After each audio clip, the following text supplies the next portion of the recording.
할렐루야. 평안들 하셨습니까? 지난 6일 동안에 여러분 삶의 현장에서 얼마나 수고 많으셨습니까?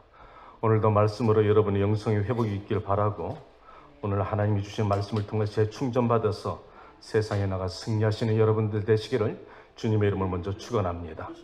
기도합니다. 생명이 되시는 아버지 하나님, 하늘의 문을 열어 주시옵소서. 오늘 부족한 종이 거룩한 제단에 섰습니다. 오 하나님, 나는 이 시간 당신의 도움이 절실히 필요합니다. 사람들에게 전하는 이 생명의 말씀이 각 사람의 심령을 관통하여서 하나님의 말씀으로 듣게 하여 주시고, 그 말씀에 우리 심령을 쪼개고 우리의 마음의 변화가 나타나서 그리스도인답게 하나님의 자녀답게 한 세대 살아갈 수 있도록 축복하여 주시옵소서. 한번 주어진 인생, 다시는 아버지 하나님 돌아오지 않는 인생 헛되이 살지 말게 하시고, 마지막 인생 여정길 잘 감당하여서 사명 잘 감당할 수 있는 귀한 종들이 될 수 있도록 말씀에 기름 부시고 축복하여 주옵소서. 예수님의 이름으로 기도합니다. 아멘. 맞습니다. 한번 주어진 인생 어떻게 살까요? 우리 각자는 이 땅에 살아가면서 의미가 있이 우리가 태어났습니다.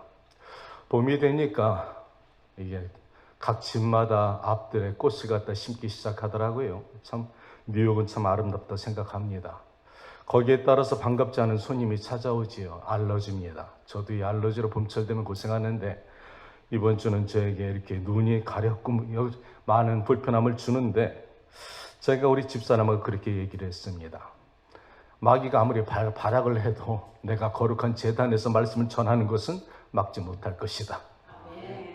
어떻게 발악을 하거나 막아도 브레이크 뚜루하고 거룩한 전에 나와서 하나님의 말씀을 전하는 나의 사명은 마귀는 못 막을 것입니다. 따라서 여러분에게 말씀을 전하면서 이 생명의 말씀이 여러분 안에 있기를 원합니다. 기도 맞춰 앉아서 말씀을 갖다가 여러분 광고를 듣고 기도를 듣고 찬양을 들으면서 이런 생각이 들었습니다. 아예 그냥 부흥 집회해버렸으면 좋겠다.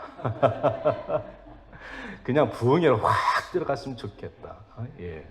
사랑하는 여러분, 우리에게 세상에 하나님께서 계절을 주셨지요. 봄, 여름, 가을, 겨울. 뉴욕의 봄은 참 아름답습니다. 참 많은 사람들이 꽃을 심어요. 누군가가 저한테 그러더라고요. 뉴욕에 와서 구경하면서 참 아름답습니다. 이렇게 봄과 여름만 있으면 얼마나 좋을까요? 그렇게 말하는데 과연 그럴까요, 여러분? 그렇다면 하나님께서 왜 사계절을 주셨을까요? 창세기 1장 14절에 하나님께서는 태초에 낮과 밤을 갖다 만들어 주시고 계절과 해를 나누어서 사계절을 주셨습니다. 그 의미는 다 계절마다 의미가 있다는 것이지요. 봄이 있어야 모든 생명이 자라나기 시작하고, 여름이 있어야 풍성해지기 시작하고, 가을은 결실의 해가 되고, 겨울은 잠드는 동면의 시기로 만들어집니다. 역사적인 흐름이죠. 인생에도 저는 그렇게 계절의 사이클이 있다고 생각합니다. 아이들이 태어나면은 유아기, 소년기를 지나고 그렇게 지나면서 봄 같은 계절을 지나고, 또 젊은이들, 청년, 장년들은 풍성한 여름의 계절을 맞이하고, 노년이 되면은 결실의 계절, 수확의 계절, 많은 인생을 정리하면서 자손들에게 주변에 많은 풍성한 삶을 나눠주는 것이 가을의 계절이지요. 그리고 곧 동면의 계절이 찾아옵니다. 잠들 때입니다. 그렇게 계절이 돌아오는데 과연 우리는 지금 어느쯤 왔을까요? 저는 아마 어디까지 왔을까 생각해 보니까 저는 이미 가을에 접어들었습니다. 겨울이 언제 올지는 저 모릅니다. 하나님만이 아시겠죠. 인생이 가을의 계절에 들어왔다면은 과연 내 삶을 어떻게 정리하고 마지막까지 하나님의 나라 위해서 쓰임받고 갈까? 인생의 목적이 뚜렷이 있는 사람은 후회가 없습니다. 인생의 목적도 없고 방향도 없고 어떤 의미도 없이 살아가는 사람은 그저 그냥 아무런 의미 없이 살아가는 인생이지만, 마지막 여러분에게 주어진 인생에 내 삶의 순간순간마다 숨쉬는 시간마다 우리 하나님의 나라에 한번 내가 충성스럽게 살아보리라. 아멘. 이것이 여러분과 나에게 주신 하나님의 은혜라는 것이지요. 이영기 시인이 쓴 낙화라는 글이 있더라고요. 가야 할 때가 언제인가를 분명히 알고 가는 이의 뒷모습은 얼마나 아름다운가. 그렇죠? 인생을 살아가면서 내가 가야 할 때를 알고 걸어가는 그 길이 두려움도 없이 담담하게 걸어가는 그 사람의 마음속에는 생각이 깊이 있다는 것이죠. 안다는 것입니다.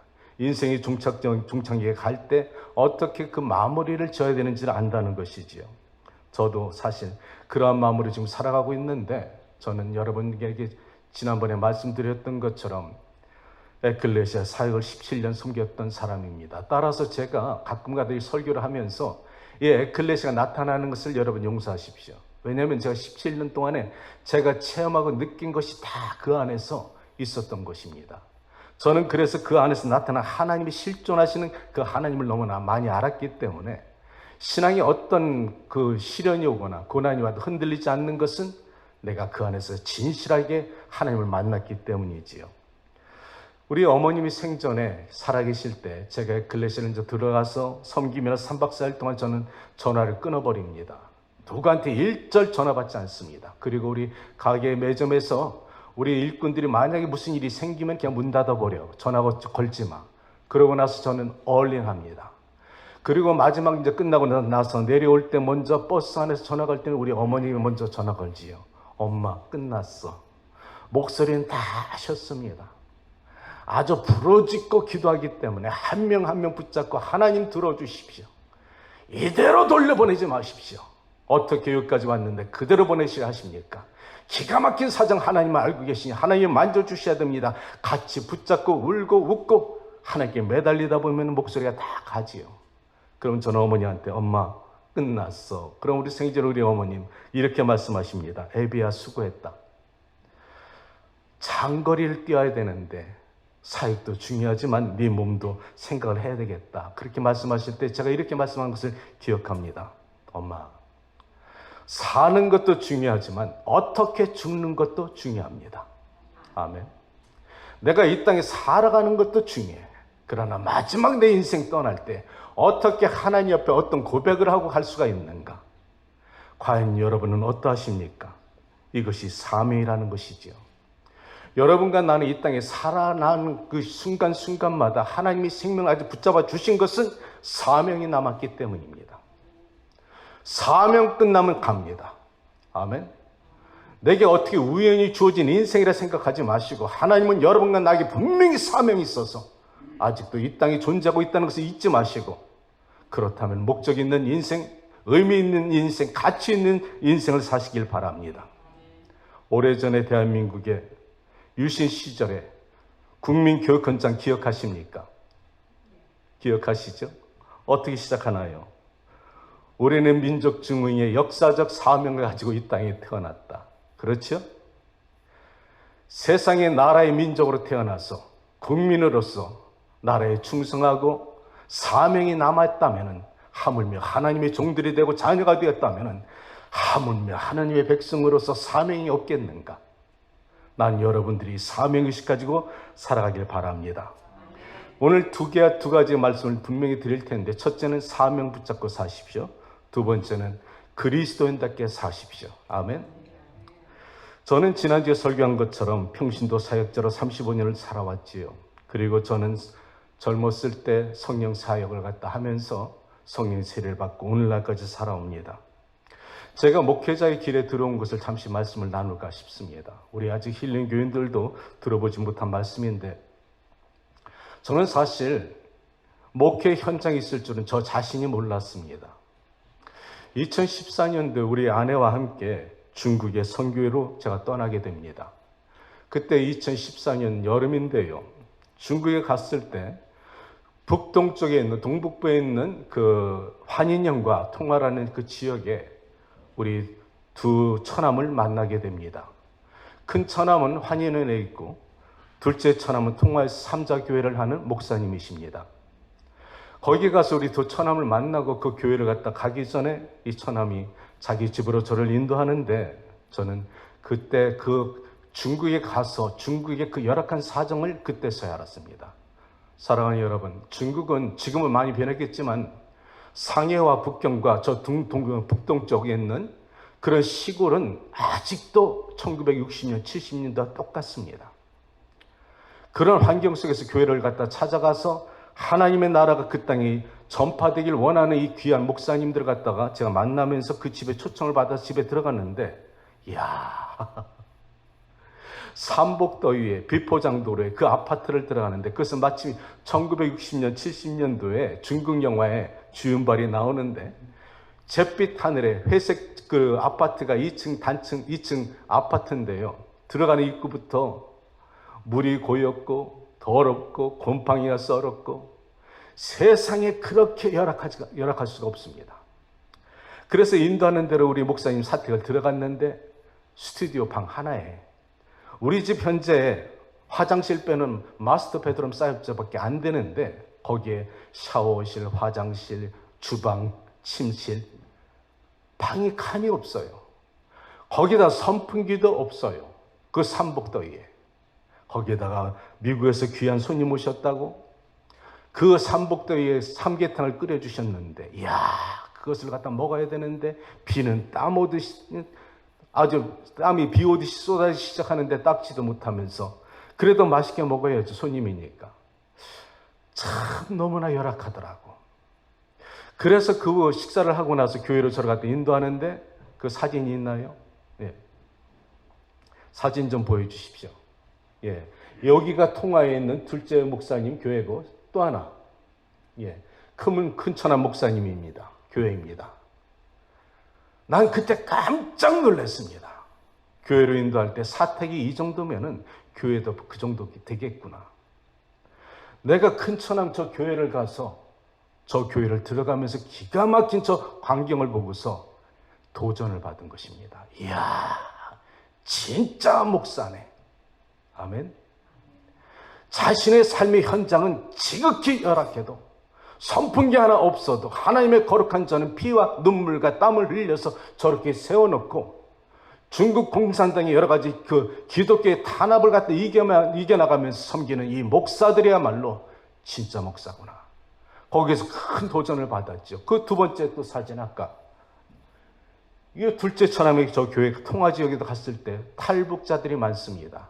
조선족을 갖다 섬기고 중국 사람들을 섬기면서 그 안에서 열심히 목회하는 우리 둘째 목사님을 바라보니까 지교회를 갖다 15교회를 세웠는데 아내가 미국에서 보내주는 그 헌금을 가지고 만불이면 교회 하나를 세우니까 아주 가건물이죠.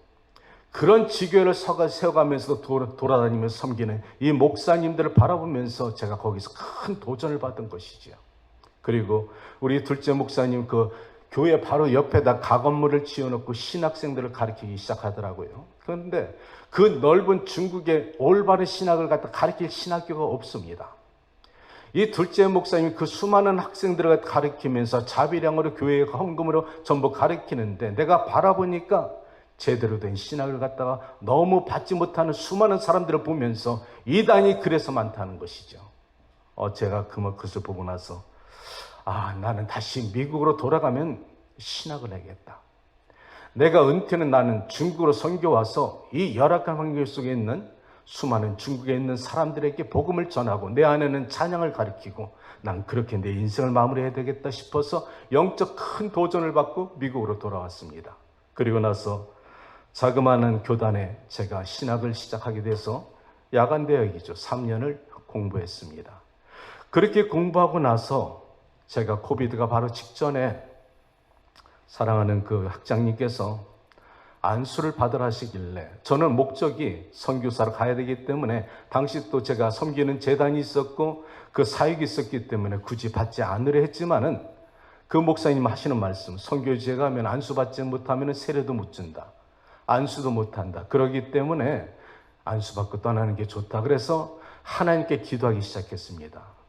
안수 받기 바로 전날 3일을 우리 집사람과 둘이 금식하며 기도하기 시작했는데 우리 집사람은 예루살렘의 성에 입성할 때 예수님께서 타신 그 나귀를 통해서 응답받았습니다.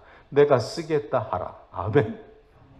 하나님이 쓰시겠다 하라. 아내는 그 말에 대답할 수가 없던 그냥 아멘으로 대답할 수밖에 없었죠. 저는 그날 새벽 아침에 꿈을 꿨습니다. 제가 꿈에 너무 생생해서 지금 여러분처럼 어느 교회에 초청을 받았습니다. 금요일날 저녁에 집회를 해달라고 그래서 그러지요 했는데 꿈에도 뭐가 그렇게 바빴는지 준비를 하지 않았습니다. 시간이 되었어요. 그래서 금요 집회에 제가 가고 있습니다. 꿈입니다. 그러면서 제가 가면서 이런 생각을 합니다. 어떡하지? 준비를 못했는데.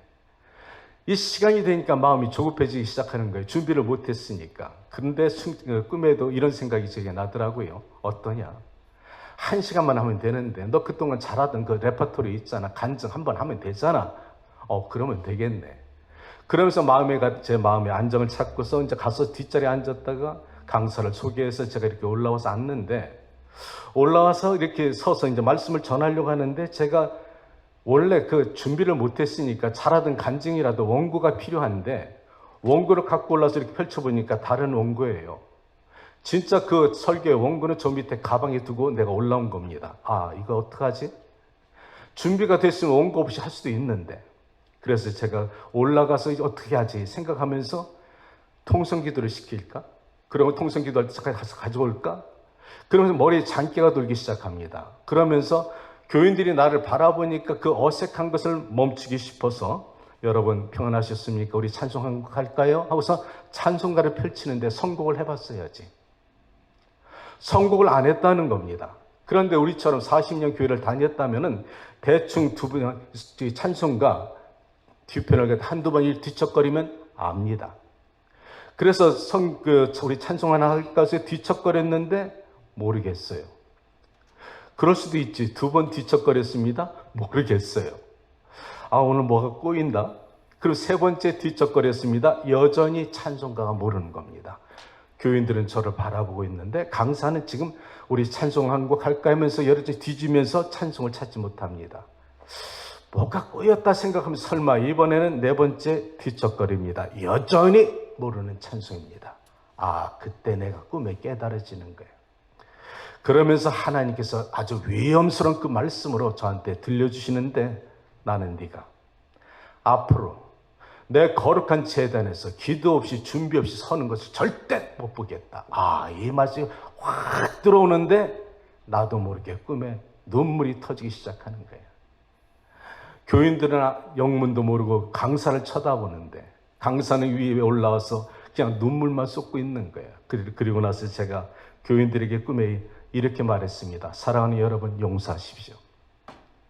제가 하나님과 여러분 앞에 기도를 준비 없이, 말씀 준비 없이 섰습니다. 잘못했습니다. 제가 울었습니다.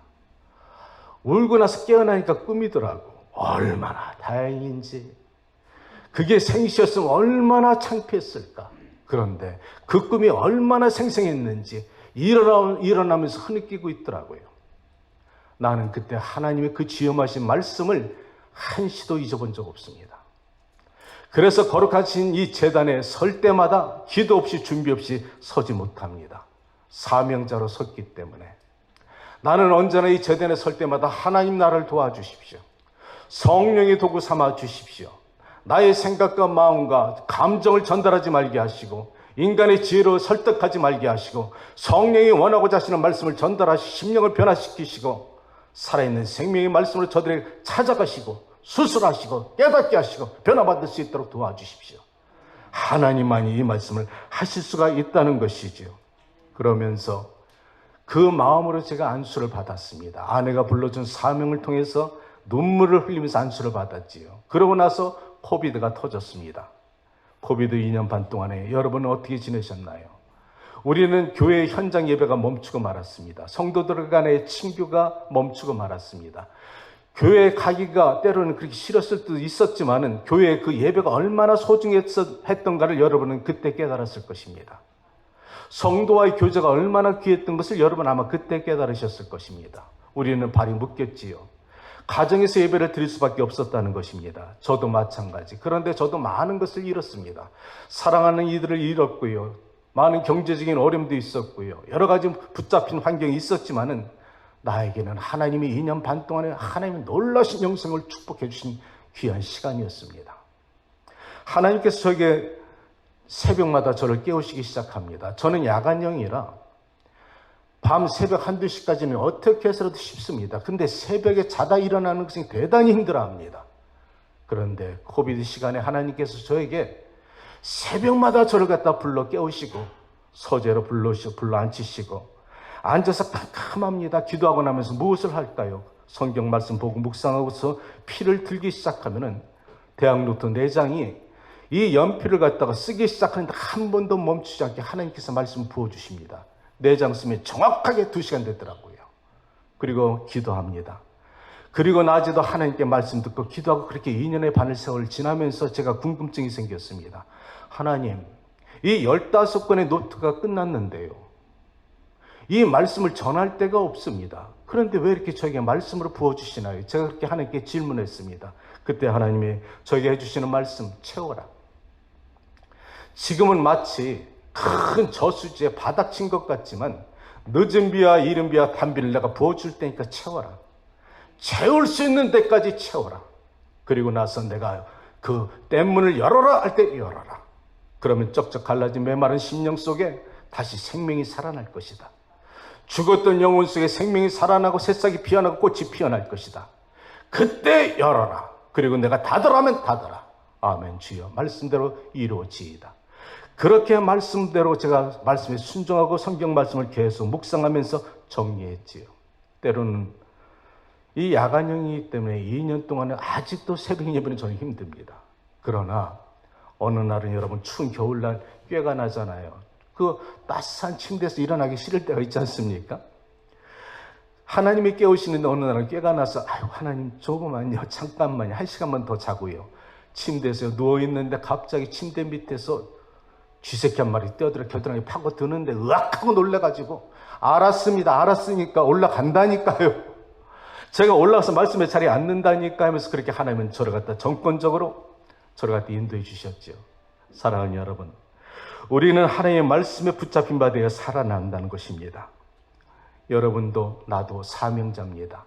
여러분은 인생의 계절 어디까지 오셨나요? 나는 내 은퇴가 이 말씀입니다. 한 영혼을 천하보다 귀히 여기시는 하나님의 말씀 붙잡고 거룩한 제단에서 한 영혼이라도 살릴 수만 있다면 이 사명이 귀한 것이죠.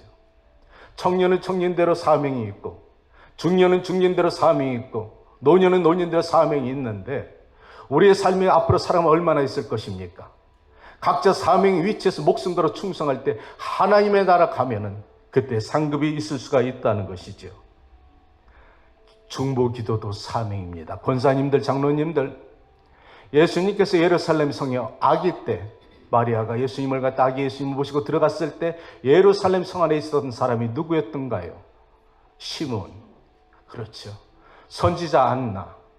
그 예루살렘 성전을 떠나지 않고 하나님의 나라를 위해서, 하나님의 목적을 위해서, 하나님의 영광을 위해서 기도하는 하나님 귀한 사명자들이 있다는 것이죠. 여러분들은 충분히 그 사명 붙잡을 수가 있다는 것입니다. 아멘. 사명 붙잡고 살아갑시다. 사명 붙잡고 살아가면 여러분들은 분명히 목적 있고 가치 있는 삶을 살 것입니다. 하나님을 위해서 말씀하시기를 내가 말세가 되면 너희 자녀들에게 예언할 거야 할 것이고 청년들은 환상을 볼 것이고 아비들은 꿈을 꾸리라.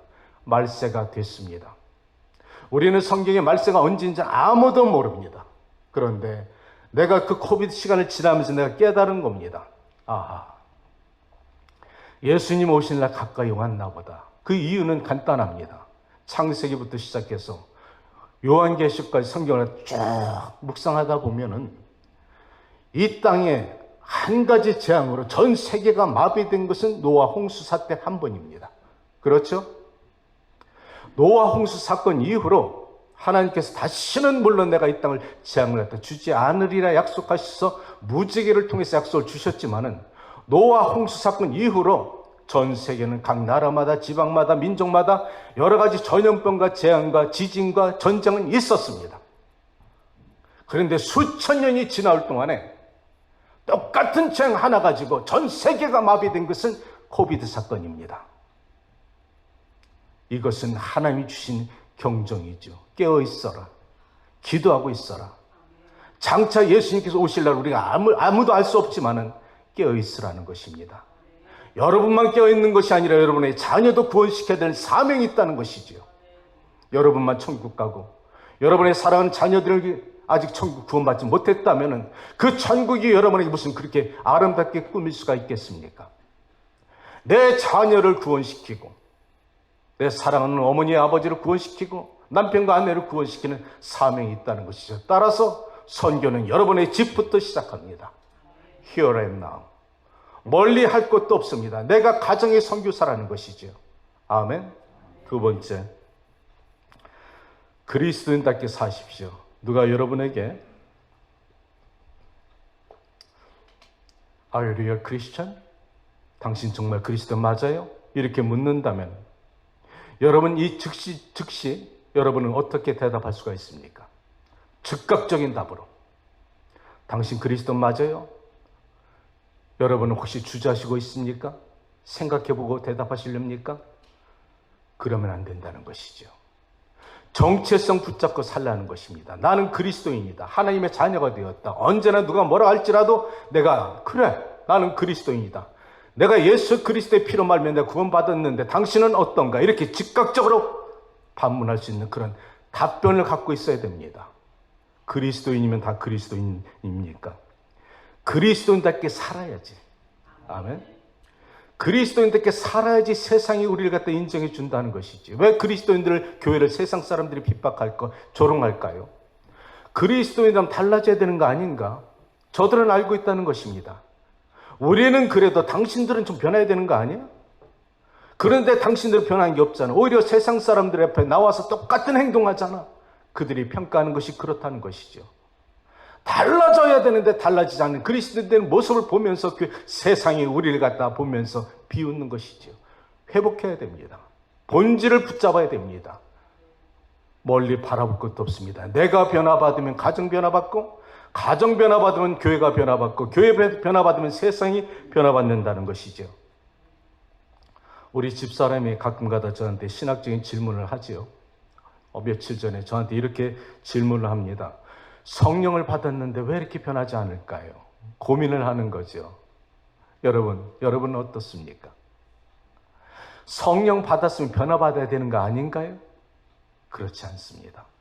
잘 들으시기 바랍니다. 우리가 예수 그리스도에 인하여서 믿음으로 말미암아 구원을 얻는 것은 단번에 받습니다. 한 번이면 끝납니다. 그러나 내가 그리스도인께 살아가는 것은 성령이 내 안에 임재하시고 그 성령님과 함께 이 세상을 살아가면서 죄를 갖다 단절하고 말씀대로 살아보려는 노력이 있고 서서히 성장의 성숙으로 성성의 성숙에서 성화로 성화에서 영화로 가는 과정이 인생 여정길입니다. 그것이 신앙생활이라는 것이지요. 단번에 이루어지진 않습니다. 방언한다고 세상에 사람이 갑자기 천사가 되든가요? 성령 받았다 갑자기 세상에 그렇게 아름답게 마음이 변하든가요? 아니지요. 하나님의 말씀만이 우리를 변화시킵니다. 하나님의 말씀이 내 안에 들어오고 그 말씀에 아멘하고 내 삶에 적용해지고 거기서 넘어질 때 다시 십자가 밑에 나와서 눈물 뿌려 기도하고 하나님의 다시 나를 붙잡아 주십시오. 내가 다시는 안 하겠습니다. 이렇게 십자가에서 눈물 뿌려 기도하면서 다음날 내가 노력할 때 그것이 반복되는 것이 성화의 과정이지요. 한 번에 끝나지 않는다는 것입니다. 오죽하면은 사도 바울이 고린도전서에 그렇게 탄식했을까요? 오라 나는 공고한 사람이로다. 누가 나를 이 사망의 법에서 나를 건져내랴. 그러나 주 예수 그리스도께 감사하노니 생명의 법이 그 하나 예수 그리스도 사랑의 법이 죄와 사망의 법에서 나를 갖다가 해방시켰느니라. 아멘. 이것이 그리스도의 능력이라는 것이죠. 사도 바울도 마음속에 어떤 질문을 가지고 있었다는 것입니다. 하나님의 선한 방법대로 살고 싶은데 어떤 마음속에 어떤 문제가 있었는지 그것은 잘 모르겠지만 사도 바울도 고민했다는 것이죠. 그런데 하물며 우리야 오죽하겠느냐 이 말이죠. 저도 그렇습니다. 저도 이 문제에 대해서 제 아내를 내가 이해할 수 있는 것은 크리스찬이라면 내 삶의 문제를 갖다가 발견하고 자기 정화를 이루어나가는 동안에 내가 그 문제를 발견한 것은 당연한 것이다. 고민은 당연하다는 것입니다. 고민해야 됩니다. 고민해야지 변화받을 수가 있다는 것이지요. 나는 여러분들이 고민하시길 축복합니다. 올바로 살기 위해서 고민하셔야 됩니다.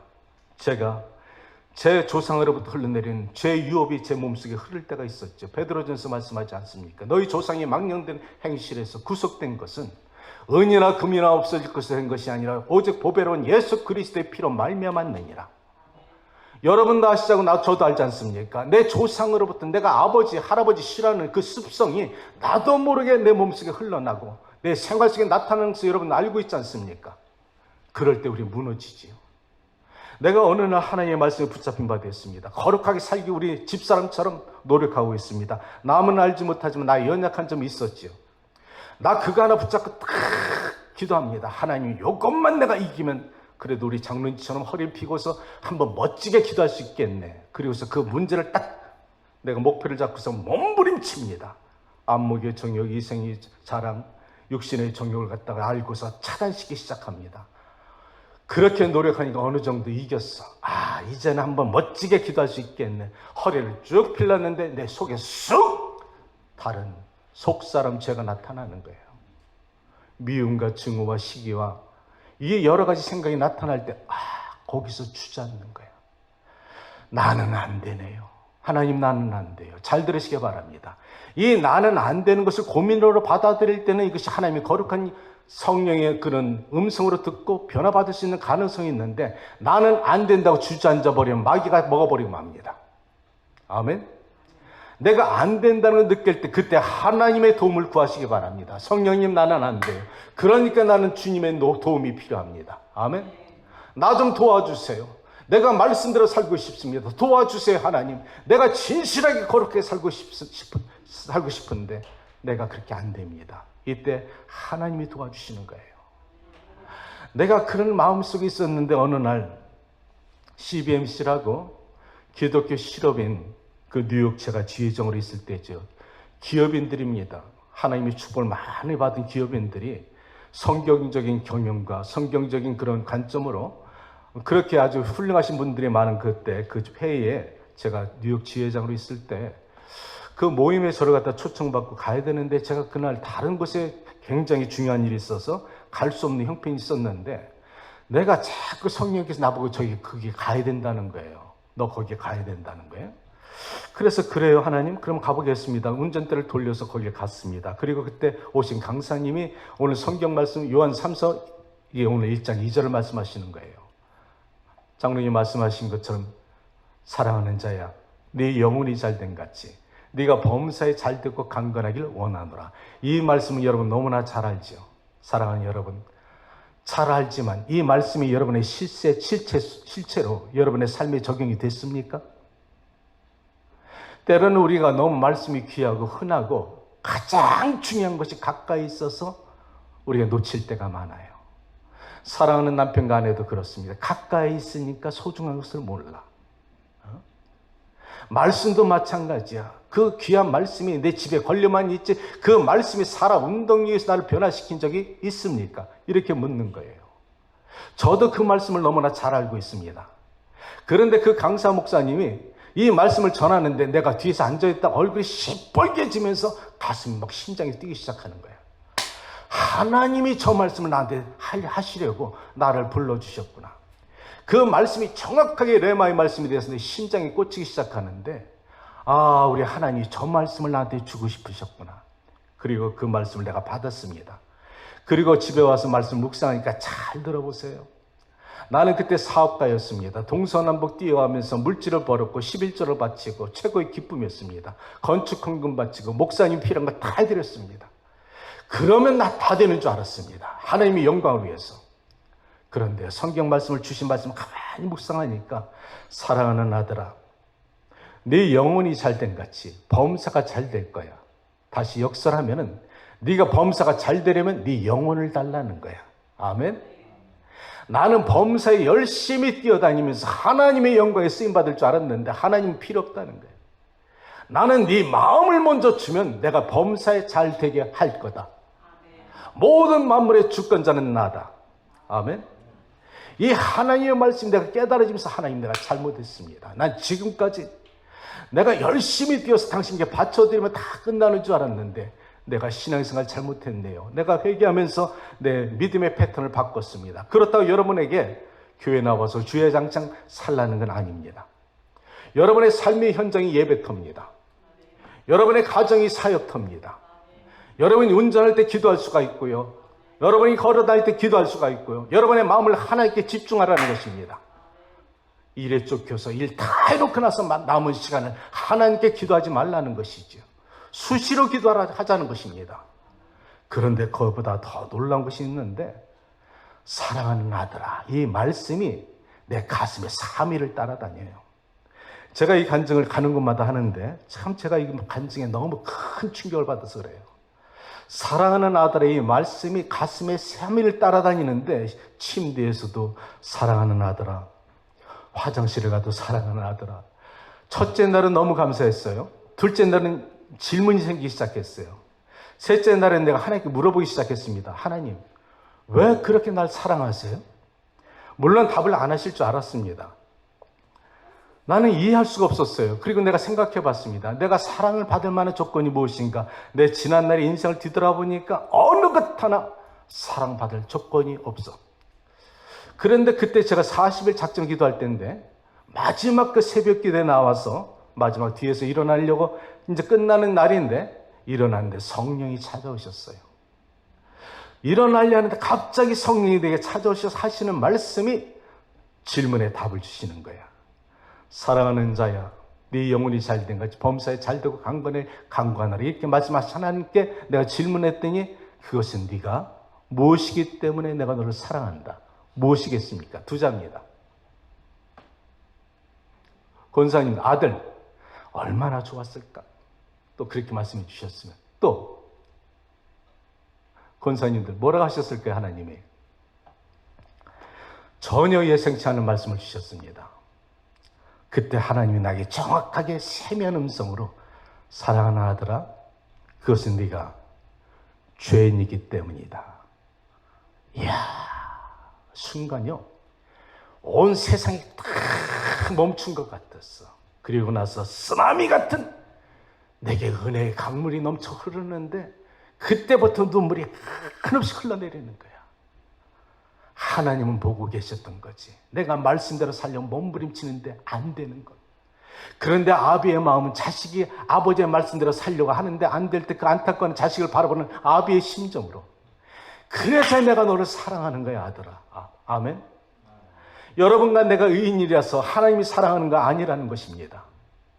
여러분이 행실이 아름다워서 하나님이 여러분을 선택한 것이 아니고, 죄인이기 때문에 당신의 아들을 십자가를 높이 매달리시고 그를 바라보는 자마다 구원에 이르게 하신 하나님의 사랑.